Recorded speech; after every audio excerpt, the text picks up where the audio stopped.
What's up, everybody? Hope y'all are good. I am excited to be back at another mastermind with you guys. My goal is to teach you efforts how to make a bunch of money in insurance. So we're going to chat a little bit today. I might open it up for a couple questions down the road if you'd like. And those that are hiding, you can definitely come on video. It helps me to not stare at a blank screen because I get bored talking to myself. And I appreciate y'all that are. And then we'll let all your friends come in late, but we'll start without them. I was watching a TV show last night. My wife had on, and I was watching, and they were teaching their, like, I don't know, 16-year-old that got their first job, the whole concept of on time is late. So I appreciate y'all that were early. And we're going to leave behind those that are not. Uh-oh. What is that shit? Y'all hear that? Hold on. That's my little, I don't know if you can hear that. A little timer. Hold, please. All right. And they sent me a little YouTube timer over here and it's screaming at me. I don't know if y'all hear it or it's just me. Anyway, I'm going to go through some stuff today, just some things have been on my mind. And certainly, if you guys have questions, I'll leave a little bit of window to go through something. If anybody needs some help, be thinking of it now. And don't be shy. If you have questions, you can certainly ask. And if you want to type something in, that way I can kind of be thinking about it while I chat. Feel free to, but I don't mind having maybe one, maybe two, depending on timing. I'll have someone come on if there's anything I can help you with specifically. I don't have I sent Amanda some notes on what I was going to talk about today. And last time she made a really pretty PowerPoint. And this time I had 3 words and she's like, I'm not putting 3 words on a PowerPoint. I'm like, well, that's all I needed to like jog my memory. So you're gonna have to write down the words yourself because we didn't prepare anything pretty for you. But talking to as many agents and managers and podcasts and Zooms as I do, I start thinking about this thing a lot. And I was like, my first word I have on my notes is like decide, like make a decision, right? And what I always find funny is that I assume if everybody's in here is licensed, and if you're not, you're probably attempting to be. But my guess would be everybody is. There was a day when you decided to go get your license and you went out and did it. It wasn't that big a deal. And you just did what it took to get your license. You studied enough. Maybe you failed 1 or 2 or 3 or 5 or 12 times like a guy I know, but eventually you got your license, and then from that point, it's like, why did you get your license? Whatever it was. Most of us, it's because we needed damn money. We saw the opportunity. It probably wasn't wrapped around what life insurance does for people and how it helps and all these things. And what's weird is like when you made that decision, you had faith in yourself that you could accomplish things in this business. So you wouldn't have taken those steps to get licensed and go through that process. And then I see like people get started and they stop making decisions and they start hoping this shit's going to work one day. And I'm like, if y'all would sit down and make a decision on what you want to accomplish with this business and then don't overcomplicate it. I think one of the things I did really well when I chose to was to keep this business at its simplest form and not let all the noise get in my way. Like this thing is as easy as contacting a shitload of people. So you hopefully get the opportunity to present to some, and then you get to close some portion of those. And this isn't that deep. The smaller the top number is, the smaller the bottom number is going to be. So if you're unsatisfied with your number, stop looking at all the other stuff, the noise, meaning the leads, the IMO, the upline, the product, the underwrite. Like, don't look here and go, is my level of input sufficient enough to funnel down to the number I want at the bottom, which is the living you want to make, right? Now, the bigger that number is at the bottom, you got a little baby number. Cool. You got a big ass number like I do at the top. Not only is going to have to include a lot of activity, it's going to have to include a lot of sacrifice. And what's crazy is a lot of you guys want a big number at the bottom and you want a little number at the top. And that shit don't work. And it's funny, it's like there's a lot of inconsistencies in sales, in people, in any decisions we make. A lot of people make New Year's resolution decisions. And I'd be willing to bet 100% of people have already failed there. in decisions you made. You know what I mean? So it's like, did you really decide it, or did you hope like hell you got in better shape this year? Did you hope like hell you stopped drinking? Did you hope like hell you gave more to church and started praying more? Whatever the things you chose. You know, was it really a decision, or was it like this hope? You know, and I think far too many people put hope out there and hope that someone just walks into your life one day and drags you to the things you want to achieve in life.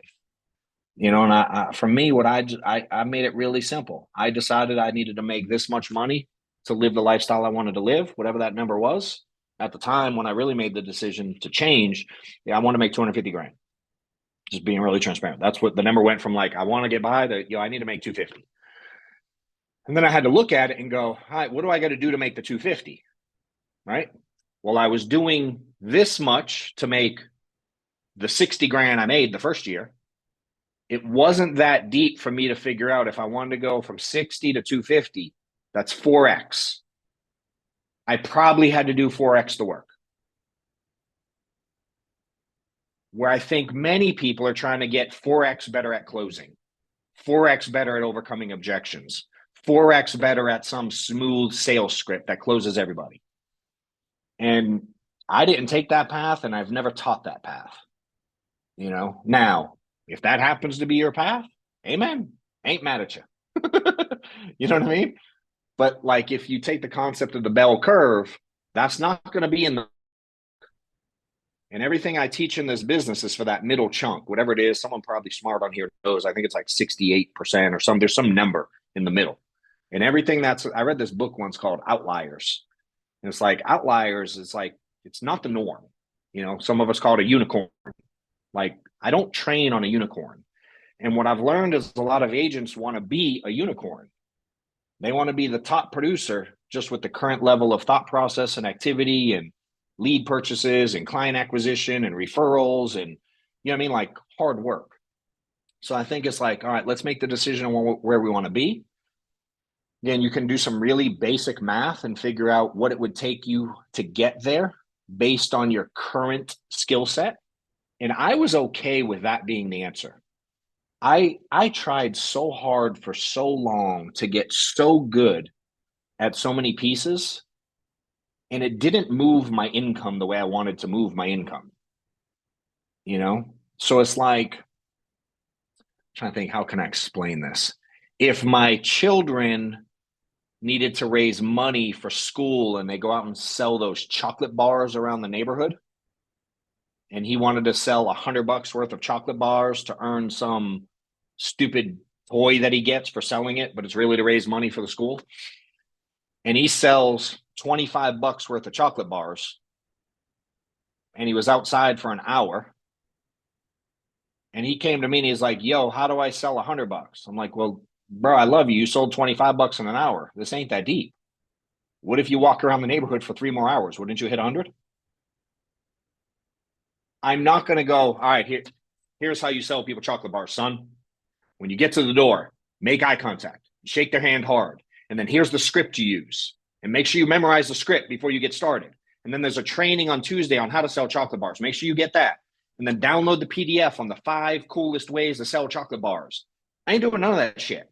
I'm like, yo, get your ass back out in the neighborhood and sell. You know, and not a lot of people like that path. I assume y'all are here because you knew you were going to get some version of that, or you don't know me. But it's like, dude, keeping it that simple, what that's allowed me to do is help people who don't have belief in themselves. Like, I don't know if y'all believe you can make $1 million. I have no idea. Hell, some of you might not believe you can make 100 grand, which I would say to you, that's the thing you need to work on first. No phone script is going to overcome your lack of belief in yourself. If you don't believe you're worthy of 100 grand, I can tell you anything and it's not going to do shit. Right? So it's like, can we work on that? Do you have that? I don't know. I was given that. I was given like, yo, what you can accomplish, I can accomplish. I just need you to tell me the cheat code. And one day I was thankful enough that I had a dude tell me the cheat code was work harder than everybody else. And I'm like, well, shit, I've been doing that my whole life. But everything I worked hard in only paid $6 an hour or $8 an hour or $10, whatever the number was, you know? And I've been working, I don't know, 70 hours a week since before I graduated high school because I had a kid in high school. So I was working 70 hours a week in a pizza joint. And pizza joints, I'm sure some of y'all have heard restaurant business. Anybody been in restaurants for a career? Those hours suck ass. I was off Monday morning. You know what I mean? Other than that, it was open to close every day, 10 a.m. to 10 p.m., 11 p.m. on the weekends. You know, and you have no life, and I bring home $412. And here, I can make $412 in 26 minutes by closing one tiny little insurance deal. But I don't ever want to put in the activity. I'm looking for some magic script, some magic CRM, the newest little AI bot, the widget that's going to do it, the automated version of every, you know what I mean? Like all these things. And I'm like, man, if we could just believe that we could do it, make a decision to go out and do it, and then just go damn do it. You know, and the part that people get caught up with is like, that sounds good. What about when it gets hard? I don't know. You tell me. What are you going to do when it gets hard? If you made the decision, what does hard have to do with anything? I thought we decided we were doing it. So if the hard stuff gets in the way, you didn't really make a decision. Now you're hoping like hell. You know? So I'm like, isn't life hard? I mean, it is, but it ain't damn near as hard as being dead. So I think life's pretty freaking easy if you look at it in perspective. You know what I'm saying? I'd rather have the hard stuff in life than have the alternative. You know, so when I go out with people, I always tell people I'm having a great day. I'm like, dude, be amazing. All is good. Couldn't be better. And most people, when I ask, they're like, it's all right. My answer 100% of the time is, beats the alternative, don't it? Dude, it messes people up. You know, and wherever you are in business or in your career, I assume you're unsatisfied or trying to get more. And what I've learned is wherever you're at now, the things you've done have got you where you're at. You know, and if you don't think you're going to have to change stuff, you know, I think you're just missing the boat. And for me, it was like, do I need to change who I am as a person? Meaning, I wasn't a sales guy. I don't have sales background. I've never sold nothing in my life, other than like when I was a kid, I'd like sell crap around. Like I lived in this apartment complex. Some of y'all may have heard the story. But when I was a kid, we went to, I steal stuff. Like, not like I go to Walmart and steal stuff. I did when I was a kid, but I don't anymore. Right. But I steal ideas. So if someone has a good idea, I just steal the shit and put it in my world. Right. So when I was, and I try to make money on it. Like, it's really simple. And what I was telling someone earlier is like anything in insurance, there's nothing new any of y'all going to invent. No one's going to come with anything new with regard to psychology, sales, phone script, question asking, leading, assumptive closes, product. You're not going to create anything. Everything you do is going to be stealing it from someone who's already done it and applying it to your world. Right. And I've done that my whole life. When I was a kid, I think I was in like, maybe I was in elementary school for sure. Like, I don't know, 4th, 5th, 6th grade, something like that. And we made these little Christmas trees out of coat hangers and garland. Like, literally, I have, there's a picture on my social somewhere, but you literally take 4 coat hangers, tape them together. They make a Christmas tree shape. You wrap it in garland, put a little tape at the top, little tape at the bottom, wrap a small thing of lights around it. You plug it in, you got a little mini Christmas tree made out of coat hangers. And we made it in school in like art class or something one day. And I'm like, I took it home, and like my mom and my grandma, they thought it was the coolest thing ever. And I'm like, yeah, I could sell these.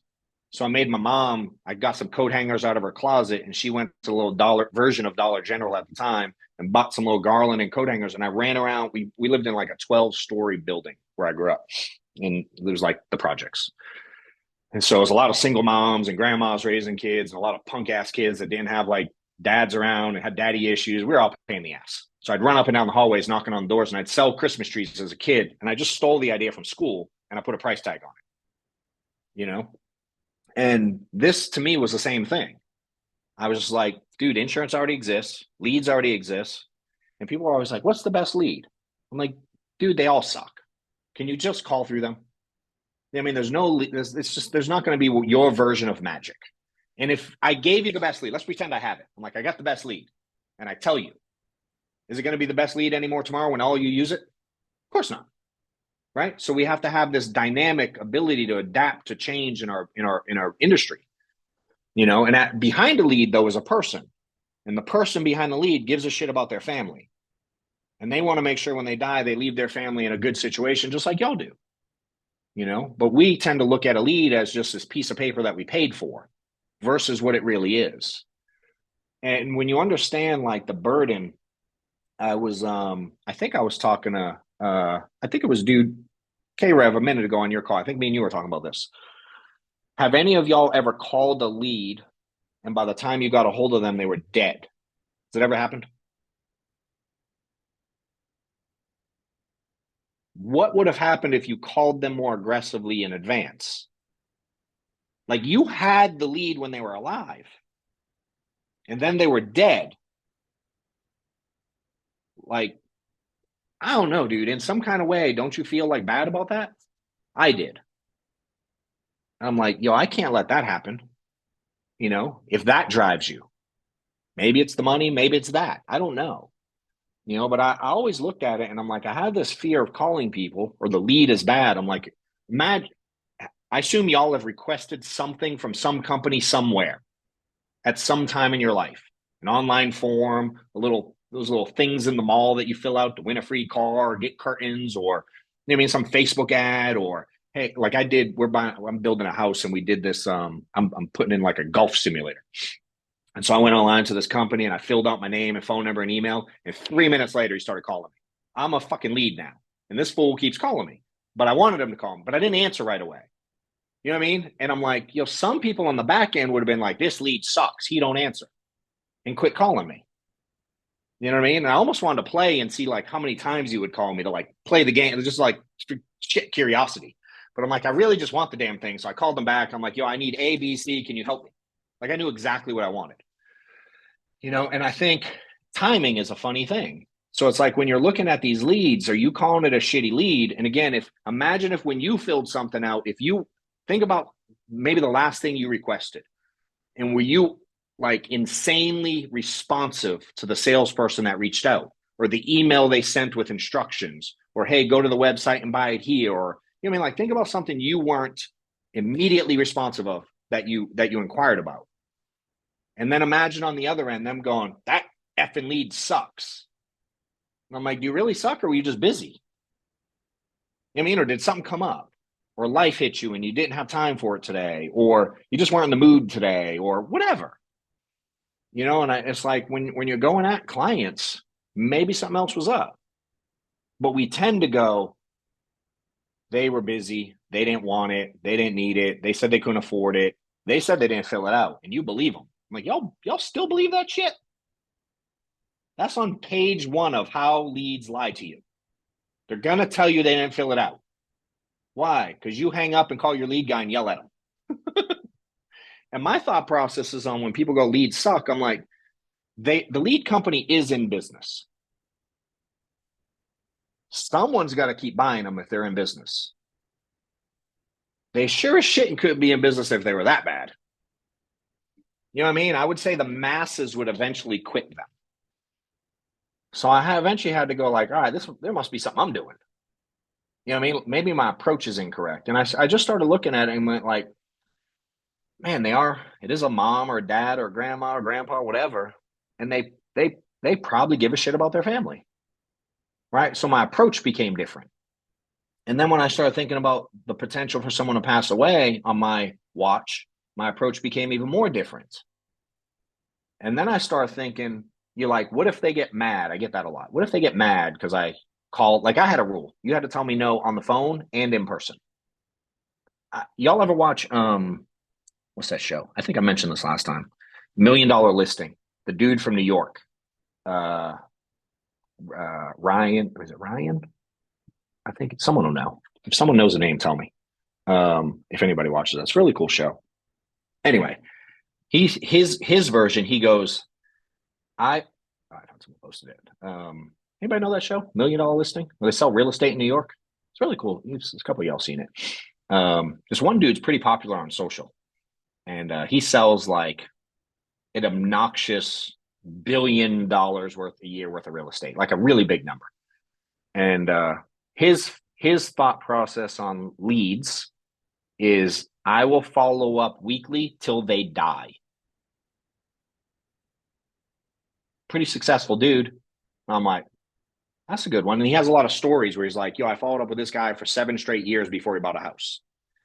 Right. And one of the things I always ask people is like, think about if we had the top 10 sales books on the planet right now, and we opened it up and we found the page that says, what is the average number of times it takes to contact a potential lead to close a deal? What is that number?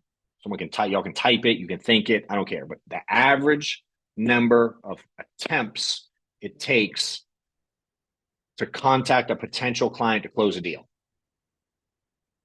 I see big numbers. Now, compare that with the average number of times you attempt to call your leads.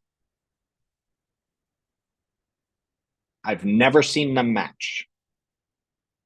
They're talking contacts. I'm saying y'all probably don't even call them. Y'all probably don't even attempt what the books are saying the average number of contacts is. You know, because we get in our feelings and we go, what if they're mad? What if they're this? What if, I'm like, yo, what if they die? Yo, what if you sell them? What if they answer and thank you after? You know what I mean? And we project this made up negative stuff when we haven't made a real decision. And that's our way to validate not putting in the work. What if they're mad? What if they're at work? What if I call too early? What if I call too late? What if I call lunch? What if I call when they're on break? What if I call when they're at the grocery store? What if I call when they're at church? I'm like, yeah, I've woke people up at 4 p.m, hundreds and hundreds and hundreds and hundreds of times calling leads. I've made people mad at 4 p.m. You know what I mean? Like, who cares? So I'm like, if you're going to project stuff that hasn't yet happened and you're going to make it up, let's make up good stuff. You know what I mean? Like, you're making the shit up anyway. So let's make up good stuff from now on. Anytime you go, what if, and words come out of your mouth or your thoughts, stop them from being negative. It will change your whole world. You know? And again, you can go deep down psychologically. There's some lack of belief you have in yourself to achieve a lot. So then we start making these negative excuses as to why we can't approach people or go after people. So we meet the thing we really think about ourselves. And we limit the activity and the process due to these things. We try to validate it, but at the end of it, you just don't have enough belief in yourself or think that you deserve to achieve a lot in life. You know? So it's like, why don't we look at ourselves a little bit differently and believe that we were put here for a reason? And shit, if I can do it, why can't you? Why the hell not? You know how many people there are out there that have had massive success in this industry? There's too many to count. You know? And it's like, do you really not believe? I don't believe that you don't believe you could do it, or you wouldn't be licensed, you wouldn't be on here. But where you lack the belief is in the moments where it gets hard. You know, there's this, I don't know why this is coming to mind, but like, I'm picturing, I saw something somewhere. I don't know if it was like it was at the beach. I was somewhere where like the waves are crazy and they have those like undercurrents where if you mess around, that shit will take you out to the sea and you'll be gone. And one of the signs was talking about one of the worst things people do is try to swim back and fight the current, you know? And they're like, the best way to do it is kind of remain calm and let the current kind of take you over here and just slowly kind of guide you. Because eventually that undercurrent, it doesn't go forever. It's just there's a period of time. And most people drown there because they get so tired trying to like frantically fight the rough time. You know, and it's like when y'all going through rough times, are you losing your shit mentally? Maybe sometimes verbally. Hell, some of y'all physically. I know plenty of dudes be punching some stuff when they get mad. You know, it's like, or can we remain calm in those situations and understand this is part of the ocean? It's all good. Let's remain calm and make it through that wave. You know what I'm saying? But we have to make those decisions. That's who we want to be in life. I don't know how to make those things go away. Because they ain't. I don't know how to make people hanging up on you. I don't know how to make buyers or liars go away. I don't know how to make objections go away. I don't know how to make missed sales go away. People telling you to F off, not liking you, not trust. I don't know how to make any of that go away. But I know how to kind of swim through it. It's part of the process. So it's making a decision on that thing. I believe is the first step. And then I think the second note I had was ego. There's a lot to this, and ego can go in a couple ways. Some people can overdo it and think they're God's gift to whatever, but I think there's also something to be said about having an ego and not being willing to take ownership for the reasons you're failing. I think that's a part of having an ego. You don't think it's your fault. You think you're too damn good to have made a mistake to put yourself in the situation you're in. You got to put it on someone else. I'm like, that's not messed up, you know. Some people's ego can get in the way of them asking for help. Some people's ego can get in the way of telling their spouse, their whoever, their family, whoever it is in your world that loves you and cares for you, that you've not made it yet because of decisions you've made in the past and you have to change. That can be a hard conversation. Maybe your ego's getting in the way of that conversation because you're too proud to say you haven't done what it takes. I've been there. I'll never forget Dad had to go home and tell Steph, like, yo, I figured out the damn problem. She's like, what? I'm like, it's me. It's me. She's like, now what? I got to fix it. And that was one of the most freeing days of my life because prior to that, I always had blame for everything. And the day I took on the ownership of it was the same day that I was then able to also become the solution to all my problems. Where you're looking at another lead vendor, another IMO, me. You know what I mean? Like, I ain't the fucking solution. I might kick you in the face a little bit during these, you know what I mean? Give you some advice. But at the end of the day, without you making the choices, I don't mean anything in your world. And so for me, I had to own it. That I was 30. I was 30, almost 30. I was a month from my 38th birthday. Been in the business, been licensed for almost 5 years. I had to go home and be like, all right, fam, I done messed up. I got work to do. And we sat down as a family and talked about what we wanted to accomplish. And then we talked about what I had to do and what my schedule looked like. And I was going to be gone for a minute. And I'd be home certain days, but there were some days like our world, our environment, our relationship as a family was going to change.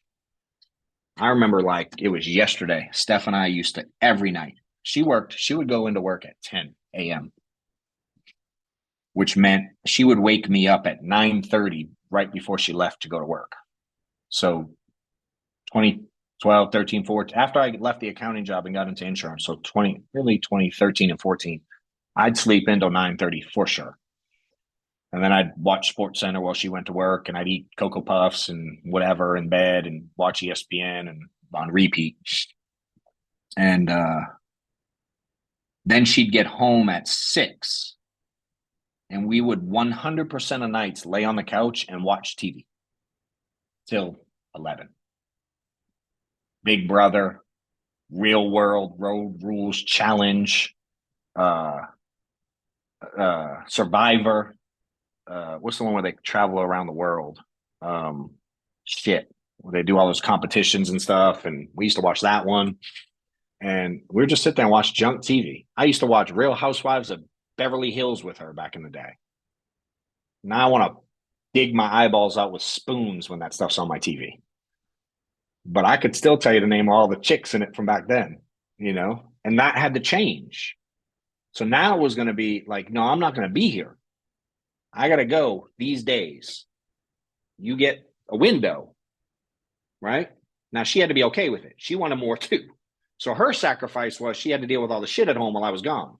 My sacrifice was I had to be gone and miss all the shit, right? So there was equal sacrifice on both sides. And then we were going to meet up here in the middle. And we'd have our moments in between, but that was a family decision. A lot of y'all are afraid to have those conversations, I think, because of ego. It's a hard conversation, Now, it turned out to be easier than I thought. But I didn't want to have it, and I took way too long to get it.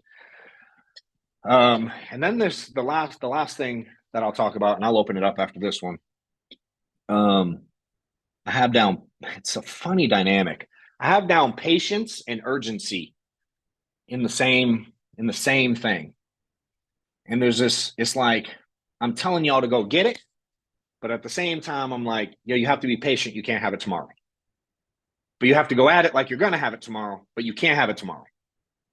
You know what I mean? Like there has to be this weird little balance of like patience for the crops to produce, but I'm impatient to plant the shit out of them and take care of them and water them and feed them and nourish them and, you know what I mean? Like do all that stuff. So there's this insane balance of, I need it now. Let's go. But like settle the F down. It takes a minute, you know? Now I get the beauty. We all get the beauty in some light to look backwards on something. Maybe you've been successful on something in life. Pick whatever that thing is. Gymnastics when you're a kid, baseball in high school, your last career, I was an artist, whatever it is, think like something you were successful at, right? And then roll back to the beginning stage of that thing you became successful at. And if you look at it backwards, it like flew by. You know, I know people that were stud baseball players, made major leagues. And to them now, looking back, it was like 5 lifetimes ago. It's like they barely remember it being their real life. But then if they slow down and they visualize what it took to get there and the work they had to put in, and they remember the grind, it was like walking through 6 miles of mud that's knee deep some days. You know what I mean? So day to day, when you kind of look at it, like if you expect something major to change today, dude, it's going to be a long day. But if you understand, if you put in the work it takes to have the change, and in a year or 2 or 3 or 4 or 5, it'll be different as long as you keep trucking through the mud. It makes the days easier in a weird, wacky way. Like, again, the stuff don't go away, but mentally it's easier to carry when you expect it. And I think somehow y'all expect you're going to get on this call and tomorrow all the hard stuff's going to go away. You expect to get on the next training call, the next Cody Askins call, the Zoom call, watch this guy with this or some magical IMO. Like you expect you're going to go here and one day it's just going to go away. And for me, and I know a lot of millionaires in this space, like a fairly good shit ton of them. And the stuff never went away for any of them. In fact, Amanda, I'd argue we have more shit now than we ever did. Fair?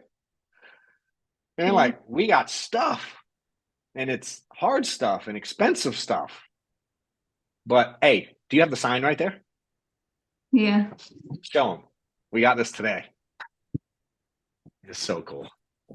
We have this saying in my office because I promise you the stuff ain't going nowhere. So it's like mentally, how do you deal with it? So I made Amanda buy this sign today.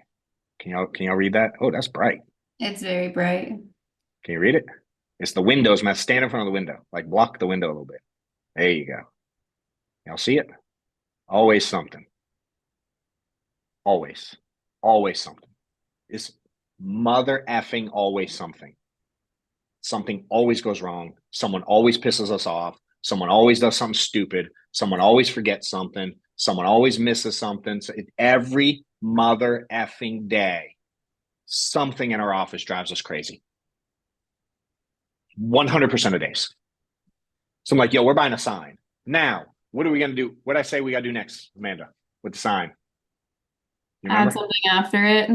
Yes. Why do we got to add something after it? Because some people can take that as a negative. Always something. Boo-hoo.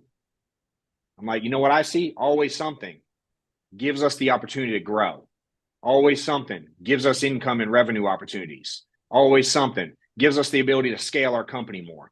Solving these always something problems lets us grow. So we're going to come up. I don't know what it's going to be yet, but that we're going to add to that sign and go, thank goodness there's always something, because without the somethings, I can't grow. You know what I'm saying? So we're grateful as much as we get pissed, because I promise we do. And she has to calm me down more often than she should. Still, I'm teaching it, and I'm telling you it's a struggle still for me. Okay. Now, what's the difference? I expect it. The window is short in which I stay mad, and then I move the F on and I solve it, because the solutions is what pays us really well. Right. And so now when I come in every day, I'm like, all right, what's up today? What are we dealing with today, girl? And it becomes easier and easier to deal with, but it doesn't remove my emotion. My natural inclination as a person is to be pretty negative by default. I roll out of bed in a negative way, meaning you cut me off in the interstate. I think you did it on purpose to piss me off. Where my wife thinks it's an old lady who just didn't see her and did it by mistake. Does that make sense? I'm not that person. I'm like, yo, I want to mother effing kill you. I want to tailgate you. I want to get around you, cut you off, put on my brakes. Like now I don't do that because I've learned to be a different person than who my nature is.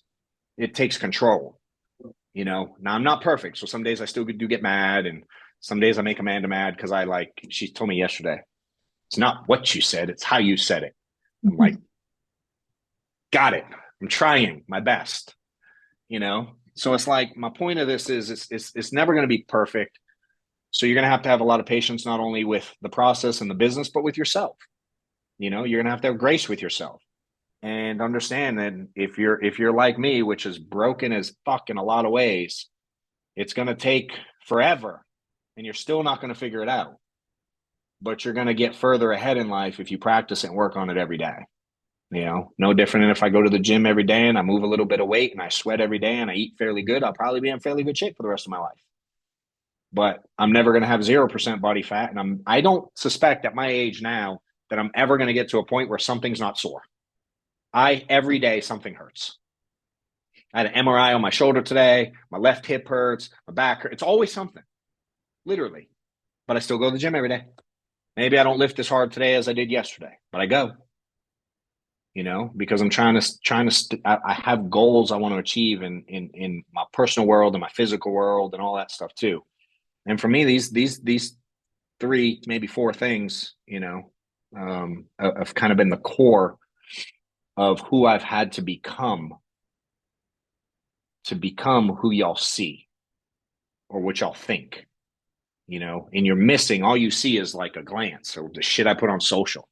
I really want to post that picture from this morning, Amanda, the one that I sent you. I feel like, why not? You know what I mean? Like, let them see they put me in this goofy costume to get the MRI.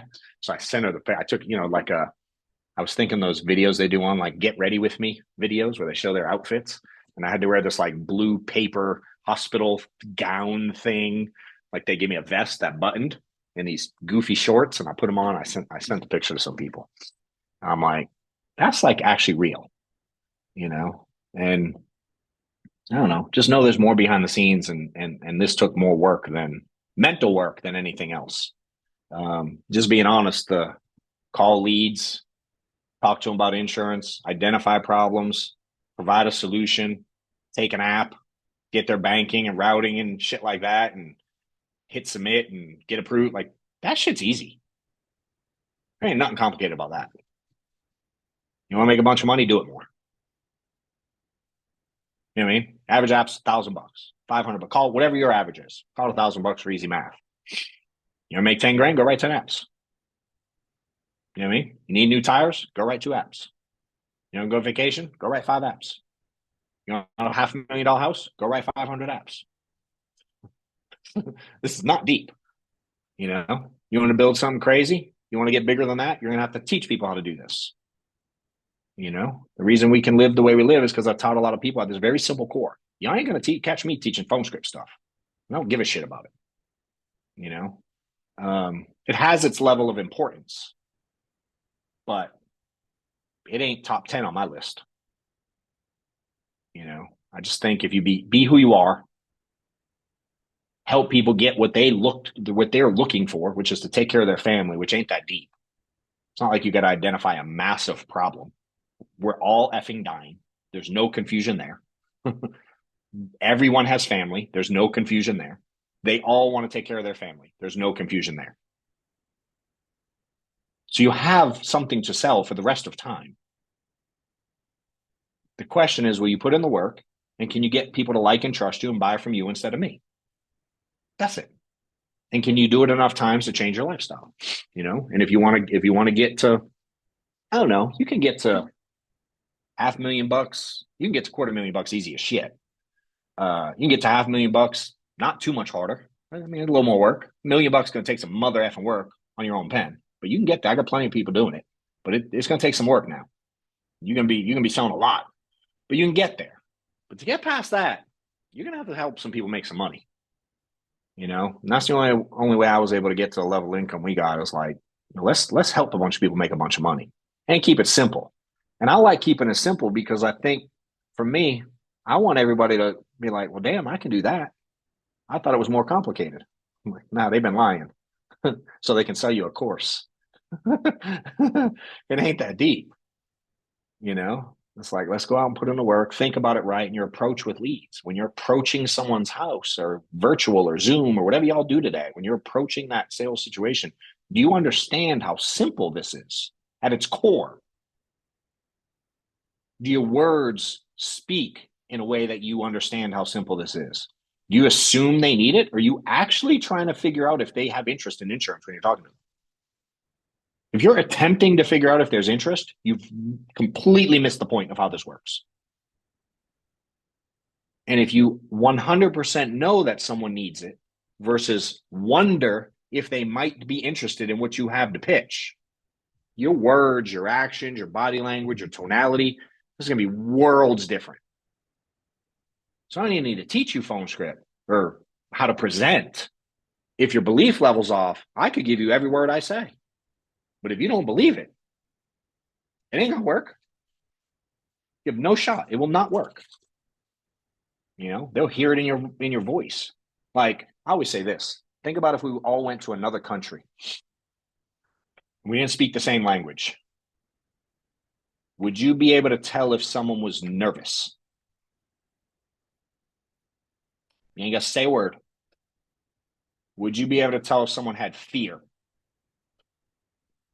Or if they were sad, frustrated? And y'all somehow don't think that affects the interaction with your clients who speak the same mother effing language as you. And we're like, yo, we can pick up on it in a foreign country. We don't even speak the same language. So when you're going at these situations, are you paying attention to that? Are you going into your phone calls paying attention to the way your body language is and your words are? Last night, my kid, Maddox, they got their ass kicked in baseball this weekend. And from the first inning, body language was off. Kids with shoulders down, frustrated. You see it right off the rip. And they got smoked and had literally no shot because they didn't believe they could win from the rip. They had no belief. So they struck out more than ever. They pitched like the best pitcher, like threw so many balls in the dirt. It was a mess. And we go to their practice last night, and that's all they talked about was the body language and the belief in the kids, right? And what I most appreciated about the coach was he said, I looked back on the experience of the day, and I remember my body language in the first inning was bad, and I know y'all fed off that. And the coach apologized to the kids for the way he behaved as a leader. You know what I'm saying? I'm like, damn, I like that ownership. So meaning when you miss a sale, what are we thinking there? Is it really the client? You know what I mean? Or did you mess something up there? Did you show your lack of belief in them wanting to help their family? Or a recruit, did you show your lack of belief in that person? Hell, you're trying to lead people and you don't even believe you can do it. You're trying to get others to believe they can do it. You know what I mean? It's like that energy is how we can pick up on stuff. And so it's like, are you putting out the right energy every day when you're attempting to succeed in this industry? And one of the best things I've ever learned from my mentor, Mike, he always taught me, if you want to get paid like a professional, you better act like a professional. So when you're in your career, is showing this wide range of negative emotions really professional? Meaning if you were on stage, imagine they put this professional industry on TV. You know what I mean? It's the next big show on Netflix. Is following you around. You know what I mean? Is that energy going to be there to be worthy of being worth a shit? Are you going to be are you going to be on? Are you going to be a professional in that moment?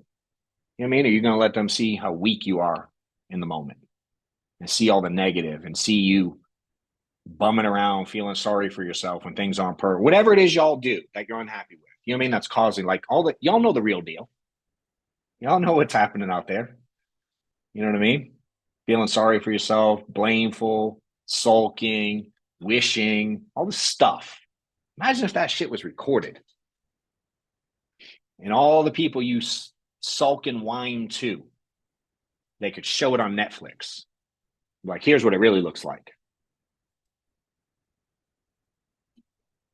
Different story. You know what I mean? So it's learning to hold yourself accountable to that same thing. And it's hard. I promise you it's hard. Hey, that camera follows me around. I'm gonna deal with the same thing. Just not near as often as some of y'all. You know what I mean? But it's there. So what I've learned is when we're all smart enough to know we're that way when we're that way. What I've learned to do is to catch it and own it and just tell myself to stop being an idiot and move on. You know what I mean? And give myself grace at the same time. Be like, all right, stop it. Like maybe not a good thing or healthy thing, but I'll call myself, I'll be like, stop being a dipshit. You know what I mean? Like, cut it out. Let's go. But that works for me. You know what I'm saying? If you call yourself dipshit, you might dig yourself deeper. I don't know. You know what I mean? But for me, I know how to motivate myself. So you might have to you might have to talk sweet to yourself. Come on, baby, you can do it. Do some of that. I don't care. Just talk to yourself in the way that it needs you to get out of the moment, you know? So anything I can help with, any questions, anything you want me to dig deeper on, any clarity? I got a little bit. More than happy to run through this and see if there's any questions in here. Oh, hey, Amanda, will you, so a couple things we got coming up. Let me think. The next one is in person, right, Amanda? Is that the next thing? All right, in my office, I'm just doing a day, just for fun. Like, why not have people in?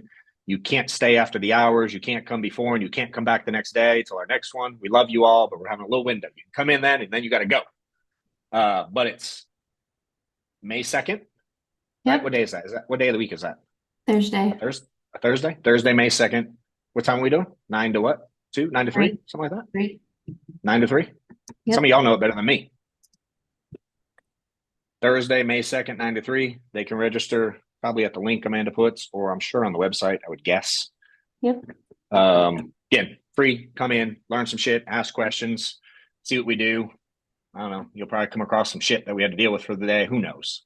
We got our staff here. They might contribute some stuff. We can do a lot of, although I say some of the stuff sucks and you shouldn't make it first, we do use a lot of tech and automations and systems and things like that. And, you know, maybe for the right people, it applies.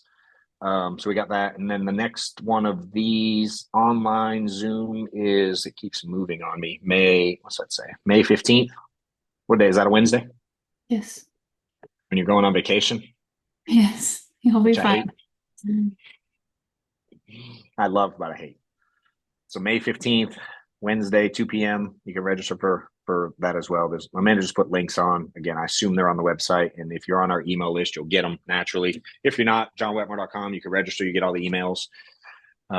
Read them if you like, or like the 6 people today, you can unsubscribe as well if you'd like. We're good either way. And we're just going to keep helping a bunch of people. And trying to think if there's anything else I'm supposed to remind them. What else we got? Nothing. You good? We're coming out with a new Netflix series. We're gonna send cameramen to all y'all's houses. It's gonna be better than Cody's. We're gonna have live cameras following you around. No, I'm kidding. We're not doing that. That's not me. I'm trying to think. Yeah. Anything else? If you've got a takeaway from, here's what I want y'all to do. And again, if you have questions, I'll shut up in a second. I promise. What I would say, action items, right? Write down a goal. My personal preference was income goals. You write down whatever the hell you want. What I would do second is write down what specifically you have to do activity-wise, something very specific activity-wise. I need to prospect more. I need to get more referrals. I need to run more appointments. I need some specific thing that you need to do more to help you hit that goal. Okay. Then you're going to look at it. You print out what I did. I printed out a calendar. You can Google it, month calendar. And I mapped out an exact schedule of when I was going to do those activities that I just said you had to put down. Right. So I need to do 5 more whatevers a week. Cool. When are you going to do? Literally write down when you do them. The way I did my schedule is I first wrote down on the calendar the things I absolutely cannot move or prefer not to. In my case, when I got my kids every week for dinner, I preferred not to move it. I preferred to pick them up from school and take them to dinner because they didn't all live with me. So we had like one night a week and every other weekend thing. So I put those on my calendar. I prefer to not do anything on this window Thursdays. Then I said every other weekend when I have my kids, I prefer to not do anything. So every other Friday, Saturday, Sunday, I prefer to do nothing related to the business, best I can, especially on the sales side, right? And then that left basically all the other days of the week that are left. And then every other weekend I was open. And I chose on one of those weekends, I was just going to hang out with Steph and Maddox, who obviously are the ones that I currently live with. And so that left me Sundays. I was just off every week because I wanted to be, right? So that left me Monday, Tuesday, Wednesday, every other Friday, one Saturday a month is how it left my schedule open. And that's when I put in all my activity. And I said, cool, I need to run 120 appointments a month. Here's where I do 10. Here's where I do 12. Here's where I do 5. Here, and I mapped it out. And then all I had to do was go do it. Do the damn thing, right? And then the most important thing you have to do, if you're going to add stuff to your calendar, you 100% have to put down in writing the things you're going to remove that you're currently doing. Meaning if we watch Netflix on Monday night, we got to remove that to add calling on Monday night. If you don't do the exercise of removing something, you will go back to doing the same shit you're already doing. I'm 100% sure of it. And so for me, when I committed to it, if I found myself, like I removed, I was playing flag football, I was sleeping in, and I was watching an obnoxious amount of football on TV. From Thursday all the way to Monday night. I watched every one, and then I watched every episode of SportsCenter to give me the highlights of the shit I just watched. It was obnoxious. So I decided to cut it out, right? So then what I did is I said, as long as I hit my numbers and my goal, all the other stuff that I prefer not to move won't move. However, the consequence of not doing it in the times that were open were I then had to move my kids' dinner. I then had to move the kids every other weekend. I would have then had to work on Sundays. I was willing to move that shit. I just preferred not to. Right? So me, I had a really big consequence. So if I found myself watching football on a Saturday that I was supposed to be working, I felt like shit because it meant I couldn't accomplish the goals I wanted to accomplish for my kids. And I had very specific goals. One being send my kids to private school together, all of them, even the ones that don't live with me. I wanted them all in the same private school together. So they all go to school together. That was a big goal of mine. I wanted to be able to build a house for my wife, like a dream house, which will be done in August. This year, we bought one that I thought was a dream house. Now we have like a kind of fuck you house now. It's really nice. and we to donate a certain amount of money to church and different things we want to give money to. And so I knew if I sat around watching football on a Saturday when I said I wouldn't, my kids weren't going to be able to go to private school together. That was a no-brainer for me to work. I'm like, football? Who gives a shit? I want my kids going to school together. You know what I mean? Because again, they live in different households. So I'm like, nah, that ain't okay for me. You know, so I was able to do that. What Amanda, like, man, it's been a minute. I bet shit. 5 years ago now, 6 years ago, 5 or 6 years ago now. They've all been in school together. Which is cool, you know, on top of all the other shit I'm obligated to pay for because the world and courts and all that says you have to. I'm like, no, I'm gonna pay for this too. And every one of my my 2 older kids, they're 30 and 25 ish. They only knew the broke version of our family. But my oldest graduates high school this week. Her prom's like this weekend. And then she graduates next month. When she turned 16, bought her a car, cash. My next son just turned in November, bought him a car, cash. Maddox is next, and he's 12. He's already talking about what car he's going to get. You know, those are just things I wanted to be able to do for my kids. And that was the result of this exercise. I'm telling you, I literally did this exercise 9 years ago now. you know, and it's worked for me and every agent we've ever trained that follows it. And it's really simple, and it don't have shit to do with leads or scripts or nothing. And now the question is, will y'all do it? Now, if you want to get extra credit and really stand out just for fun, I would love for y'all to put that out there to the world. Let people know what you're going to have to do, whether you want to type it, text it, video it. I don't care. Tag me. I love seeing it. And if we have to hold your ass accountable by you posting it out to the world, do it. A couple of y'all will have the nuts to do it. Most of y'all won't. But it's all good. I would love to see it. And any questions, though? 12-week, yeah, I've heard of that. I've not read that book yet, but I've heard it's really good. I know the concept, but I've not read it yet. It's like the Milet talks about, like, I think it's Milet, like three days in one day. I think it's kind of the same concept. Cool. Anybody have any questions? You can literally just unmute and ask. I think you're allowed to unmute. Pretty sure. Yeah, right? They can just unmute, Amanda, can't they? Hey, John. This Kerry. How you doing, man? What's up, dude? What's up, I'm man? not surprised. I'm not surprised at this one. Listen, I'm glad to be here. I got a quick question. I know you probably answered this question probably several times over in the conversation, but as I told you before, right. You don't have to lead in like that. It's all good. I'm excited, man. You know, I told you that before.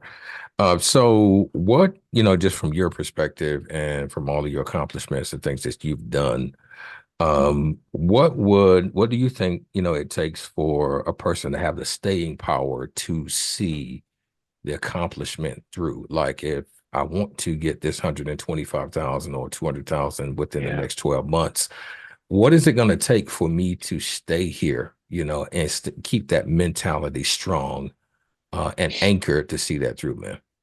Yeah, dude. I wish I could take that and put it in this fucking bottle and get y'all to drink it. I'd be a multi-trillionaire. Man, one of my mentors taught me really simple. If you can't stick with it, your dreams and goals aren't big enough. I just took it as simple as that, dude. And so every time someone would be inconsistent and they'd bitch about, how do I get more consistent? He'd just be like, yo, your goals and dreams must not be big enough. You must not really want it. So stop bitching. If you want it, you'd go do it. So I've never really overthought it any deeper than that, bro. I don't know how to give that to people. I wish I did. Or well, first of all, if that were possible, someone definitely would have figured that shit out before me. You know what I mean? So Yeah. I ain't banking on that one ever happening. But I really never tried to keep it any deeper. And I can say that's true for me because before that, I'll be honest, man, my goals were to be home before dark and sit around and watch TV. Just have a normal job. Because I've worked night jobs and overnight shifts and restaurants and shit. You know what I mean? Like, I didn't know any better, bro. So my goal was to have normal hours and be home by dinner and sit around and, like Al Bundy, bro, watch TV with my hand in my pants, I guess. Some of y'all don't even know who that is, but a few of y'all were on the same page. The rest of y'all Google it. But yeah, dude, and I can see the same for me. And when I really wrote down very specific goals, I should share them one time. I have most of them written still, like I keep them. I have goals back to 2012. And I handwrite them, right? And I haven't done the best job the last few years because I keep them mentally, which I don't know that that's a good thing. But I wrote them this year because I got mad at myself for not writing them every year. But 2012, 13, 14, 15, 16, maybe up to, I think we have Amanda like up to 18 or something, for sure, 18 or 19.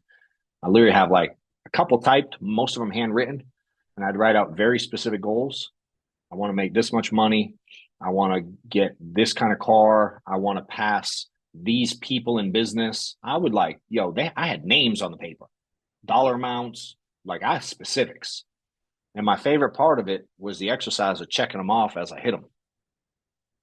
And I don't, other than current goals, which are obnoxious, to be clear, they're like, they kind of sound selfish in some ways, but they're obnoxious.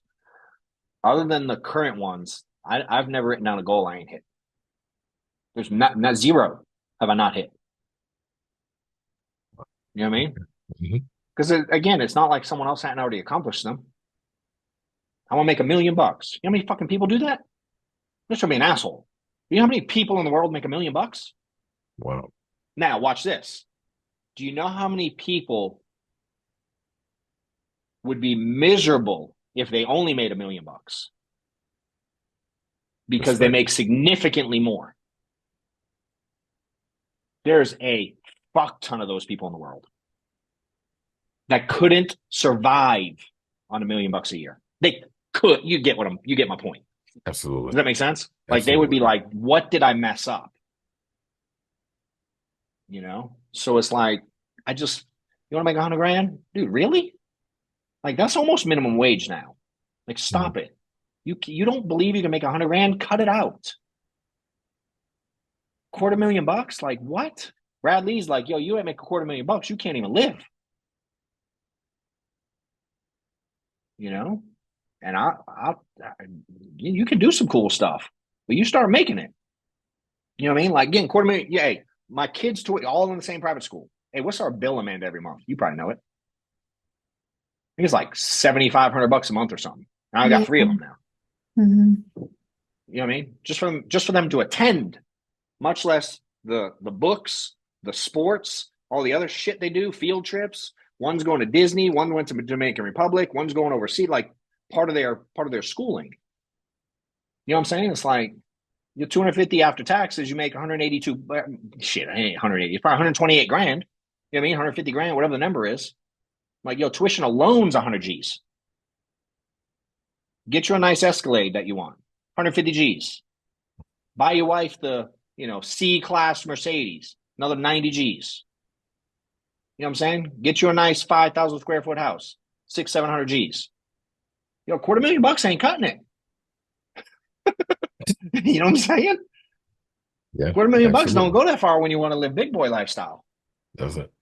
You know? Now, we were very blessed in that we didn't change our lifestyle very soon. Dude, I waited. I learned this thing from what's his name? I think Waka Flocka said it. I think. And he was like, don't buy one until you could afford 10. Good advice. So I shared this yesterday. When I was in the field selling, I had a Kia, like a little Kia Optima. The next vehicle I bought cash was a Bentley. Because I waited till I could afford 10 of them. I'm like, I ain't buying one, but I want one, but I ain't buying one. It's on my board, but I ain't doing it. I ain't doing it. And when I did it, it was like buying a Kia, to be honest, just being real. You know what I'm saying? Because we had waited to change our lifestyle. And so many people change their lifestyle so soon, they can't ever reinvest. They can't, dude, you get in that rat wheel forever. Right. You know what I'm saying? If your lifestyle always goes up with your income, you always feel the same and it gets exhausting and you feel like you're never making it anywhere. You know? So I was like, yo, I'm broke as shit. I can live like this a couple more years. Who cares? We lived okay. I mean, I wasn't on food stamps no more. It was better than it had been. Love it, man. You know what I mean? Love it, man. Love it. And then, we've even continued to do that best we can. It's like, yo, let's relax. I can technically do more than we do, but no, I don't. I like the peace of owning my stuff, and you know what I mean. I've learned I had my house taken away before. You know why they took away my house? What's that? Because it wasn't my house. It was the bank's. They took their house back and kicked me out. Got you. Got you, man. Like, I ain't doing that shit again. Got you. So I don't know, man. I think put down some goals and dreams, and you know what I mean. Like maybe stuff isn't part of it, but yeah, I grew up in the hood. Stuff's part of it a little bit. So I got a little bit. I don't have a lot of stuff. Like I ain't even wearing nothing. I ain't got no jewelry. I'm not that guy. I might have a watch on every once in a while. Got you. And I wear like a $4 rubber wedding ring. I love it. Yeah. But I do have a nice car and a nice house. That's cool. So, but I think you kind of answered the question for me, man. Yeah. I'm just in a place where that, as I talked to you before, I am more intentional this year. And I really want to make the goals. And I think the universe and, God is just opening up the doors so I can connect with people like you to do this. So you'll see more of me, but that was my question, man. If I have anything else, man, you hear from me. You got immediate family, wife, kids, any of that? No kids, not married yet, but I'm saturating the ground for that. So when they do come along, they don't have to really worry about any problems. I was going to say, whoever's in your world, consider who you might need to include in that conversation. Because I Gotcha. do see a lot of people that have goals and dreams, and they're different than the people around them. And they Gotcha. don't mesh. You know what Yeah. I mean? Hmm. So make sure there's some unity with whoever in those conversations. Or I won't say the or. You might just be with the wrong person. Not you, just hopefully. Like, if, I don't know. Nah, you good, man. Nah, you good, man. But no one yet. I'm just saturating the field. When they come Cool. along, there's no issues, man. So I Love appreciate it. it, man. Thanks. Love it. Cool. What else? Y'all got anything? I got time for one more. Y'all got. What's your best recourse for mindset to keep you as possible in one direction, right? Yeah. Not that there's any magic pill, but Nah. like the cookie jar, I guess, like how do you reflect in a shitty moment to keep it going in the direction you need it to go? Yeah. Like when you're in a shitty moment, you know it, right? 100%. I feel like that will affect. My thing is you have a shitty moment and you don't want it to affect the Yeah. next conversation you have, and then Yeah. I need to procrastinate. Yeah. So you don't want to be in the shitty moment. Fair? Right. 100%. You see how it affects you because you then have to procrastinate, which costs you a shitload of money. Fair? Right. You know all you're doing is delaying you're delaying the inevitable. You're eventually going to get out of it. Right. Like you're not in a shitty mood this second. 100%. It's not permanent at all. Correct. So you're delaying the inevitable. You know what I mean? It's funny. It's funny. I was explaining kind of this how to someone actually, it was Amanda, funny enough. Not that she was doing it, but we were talking about taxes. And you ever see like when you had a job, you can like, I want to make more money, so I'm going to change my deduction, what do you call it? Is deductions the right word? What do they call that? There's a word I'm looking for. The what? You can change what you file. I can make it a 1 instead of a 2 instead of a 4, whatever that stupid thing. Right? And they're like, I'm making more. I'm like, you're just going to owe more at the end of the year. That doesn't change what you owe in taxes. It just changes the withholding temporarily. And you're just delaying. And people who, I got my big refund. They just gave you the money you overpaid back. It's not that deep. Unless maybe I got earned income credit because I was so broke, they literally gave us extra money. But for the most part, people are like, big refund. I'm like, yeah, they just held your fucking money all year. You know what I mean? At the end of the year, your taxes are this. Right. So by tweaking it paycheck to paycheck, all you're doing is delaying what's actually the truth that's going to happen. April 15th. Well, shit, 2 days ago. Unless you file extensions like we do and pay in October or file in October. You know what's crazy? This side note, when you I don't know if any of y'all like do extensions, that's only extension in like the paperwork. You still got fucking pay. You don't get to like not pay. So I still had to pay. I still had to write a check, and then we just do the paperwork later. I'm like, damn it, I like the other way. Anyway, so like you're going to get there, dude.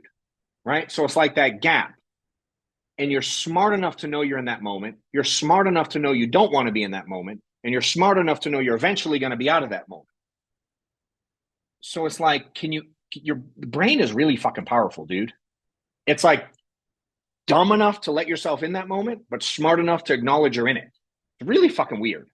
It's like the devil and the whatever, the angel and devil thing in cartoons and TV. You know what I mean? Like we're all kind of bipolar in some way and have two fucking personalities. Right. And so for me, the thing that I do two things. One, I feed myself very positive information all the time. I listen to a lot of podcasts in the gym, a ton. I read as much as I can. If I'm not physically reading, I tend to listen to like a book on tape. And it's really hard to have successful professional people speaking to you all the time and stay in a negative state. I mean, so I've trained myself so much to hear positive things. So if someone's negative, you move. Oh, there you are. The screen moves a little bit.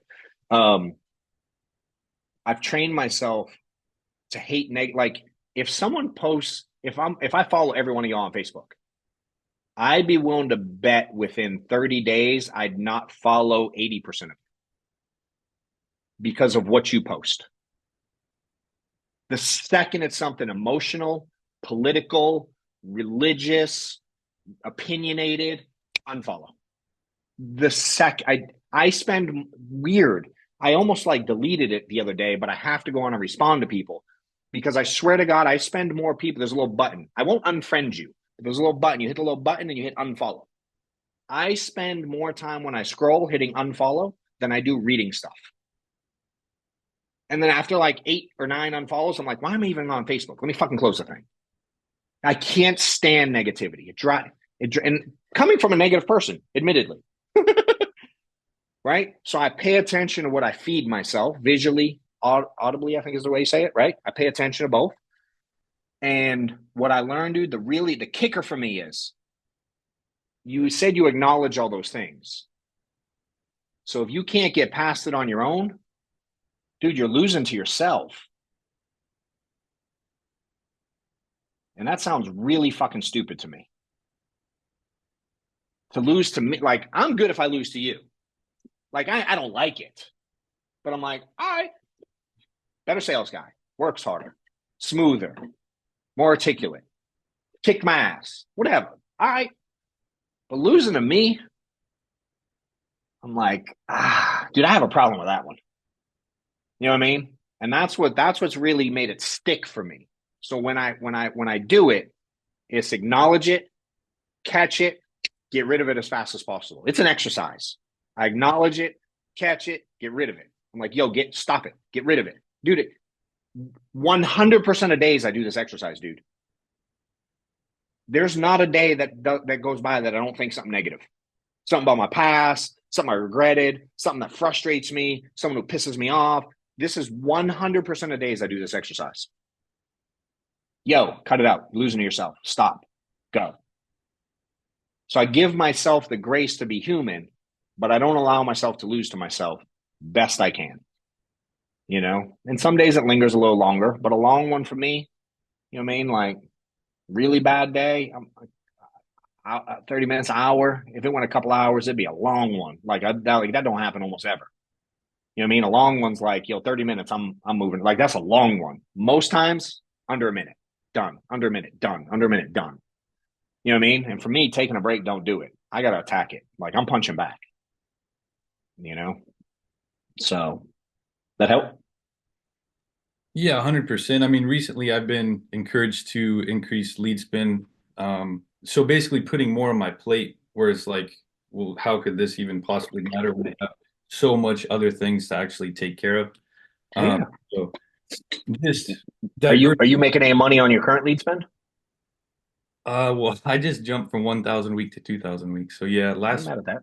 last month I had my highest month at 41 IP. What'd you make What did I make? on the 41? Like, how much did I bring home on? Deposit. Yeah. How much went in your bank? I have not tracked that. I'm sure over closer to 15, probably a little bit more. Should be way more than 15, or Well, something really fucking wrong. I had a lot of. You still have stuff pending? Some. I have a lot of like $5,500 IULs and stuff with America. Pending. Got it. Makes sense. Cool. Cool. Haven't really. What was your biggest month before that? 20K in February, and then Okay. from that was 16 in January. So Okay. Who do you work with? Diligence, Caitlin Blackburn. Oh, dope. Cool. So cool. So don't fall into going from 41 to 20. You know why?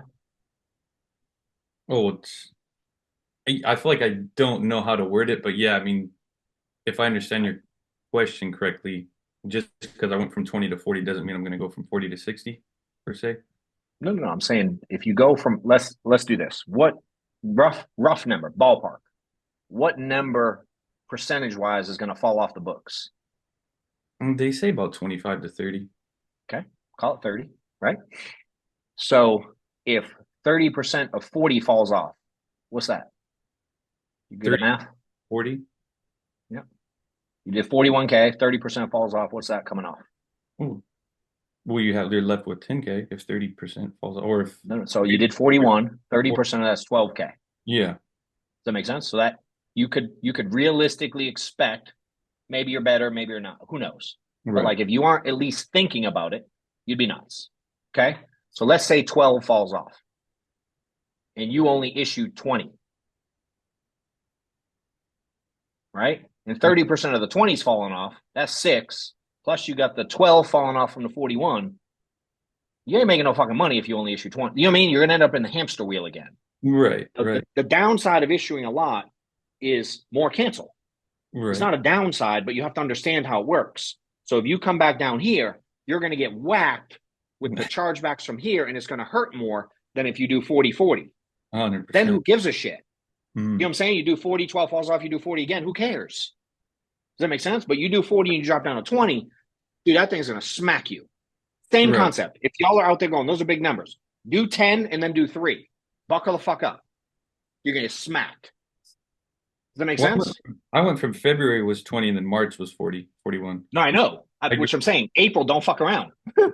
Yeah. Does it make sense? Don't go backwards. I will say I've only had one chargeback for the month of Good. February. Yeah, fucking amen. So My point is, if you're better, it's better. But the concept is like, just be careful right. to make sure that you don't pretend that cancels don't happen. Oh, 100%. You know what I'm saying? And that's where people get hurt, and they feel like they do 40 and then 20, and they're like, well, fuck, the 40 didn't do anything. I got no money. I'm like, yeah, because you didn't do shit the next month. You know what I mean? So you got to keep some kind of consistency. So if you're doing 40 on 1,000, you're probably really good at working your leads. You know what I mean? So it's like, even if you did 1,000, you were, call it 12 weeks into the year, you spent 12 G's and you did 40, 60, 80 grand, dude, you're up 60 G's. Off of 12. Yeah. So that's- now if you're up 60 on 12, what if you had spent 24? What would you be up? Yeah, that's why I went from 1,000 a week to 2,000 a week. Correct. You'd be up 120 G's. You'd have 60 more G's in your account today, had you done it in the first quarter. Does that make sense?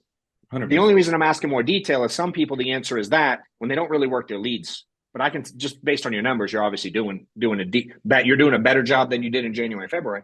100%. Because there is more than 20 G's in 1,000 a week in leads. Yeah. You know what I'm saying? I'd even challenge you for fun, spend it. But you want to get to 60, spend your 2, right? Go to 2, whatever you'll get. I bet we can get you to 100, bro. If 1,000 got you 40, you do 2, 80, maybe you don't do as good and it gets you to 50 or 60. I'd be willing to bet you money, bro. If you went back and took your last 3 months leads and worked them like I had a gun in your mouth, I bet you find another 50. That's what I'm doing now. I'm going back to I bet you money if you go out and you work them. You know what I'm saying? Like you mean it. Meaning if you send me your leads from the last 3 months, I'll go make 50 G's. I promise you. You know what I'm saying? So it's like, do both. It doesn't have to be this or that. It can be and. You know what I'm saying? Like, remember, they are still people. They are still families. They still do want to take care of it. There is still money in there. You know, so it's like, maybe depending on your timing, your schedule, and all that shit. You want to have fun. I don't know your situation at all, but you look young, and I'm guessing you got a bunch of time on your hands. You know what I mean? Like, you probably got the ability to go print some money and just for fun, see the exercise. It'll give you this boost of confidence you've never seen before, dude. 100%. Yeah, that's where it came from. I mean, I got a lot of whys. I know your thing was like, you would always try and call to find Maddox. I have 2 kids. Coincidentally, my son's name is Marcus, so similar. That's what I try and tell myself. Yeah. Find them. 100%. You got 2 kids, find them, and then if you're done working today, you can be done. But at least you have 2 policies under your belt. Correct.